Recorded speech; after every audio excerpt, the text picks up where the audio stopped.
The only original witnesses who actually saw the Roswell wreckage in 1947. As far as I'm aware, there were only a handful of people who had witnessed the actual Roswell wreckage.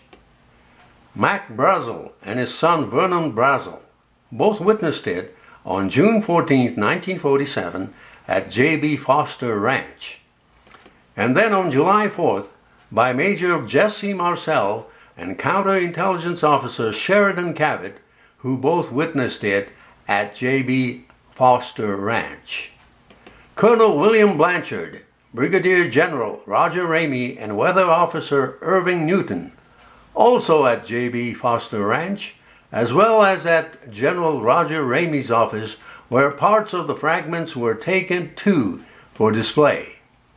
As I stated, Mac Brazel and his son Vernon Brazel were the first ones who witnessed the wreckage on June 14th, which was a debris-filled area, a large area of bright wreckage made up of rubber strips, tinfoil, a rather tough paper, and sticks. There was no sign of any metal in the area which might have been used for an engine, and no sign of any propellers of any kind, although at least one paper fin had been glued onto some of the tinfoil. There were no words to be found anywhere on the instrument, although there were letters on some of the parts.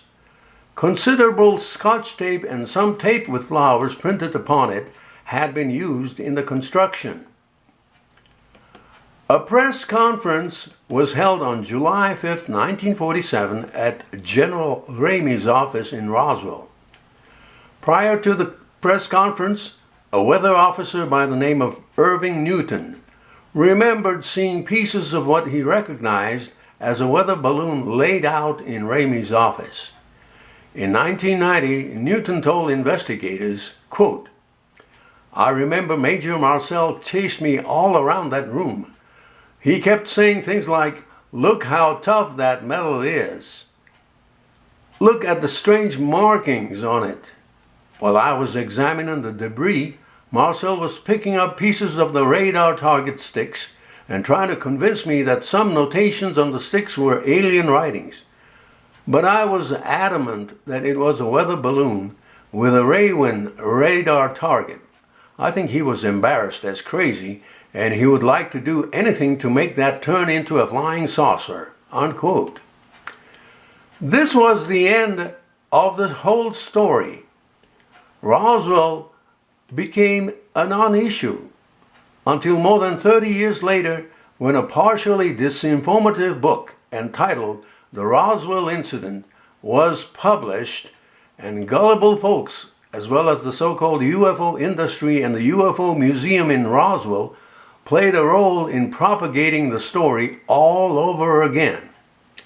Tall tales about Roswell, such as aliens, pilots, bodies, a nurse, hangar in Roswell, and so on, started to circulate around 30 years or more after this incident, including unreliable second-hand, third-hand, and fourth-hand witnesses who jumped into the bandwagon of fame after a popular, partially disinformative book came out in 1980, written by a known self-claimed disinformation agent by the name of William L. Moore, and the book was titled The Roswell Incident.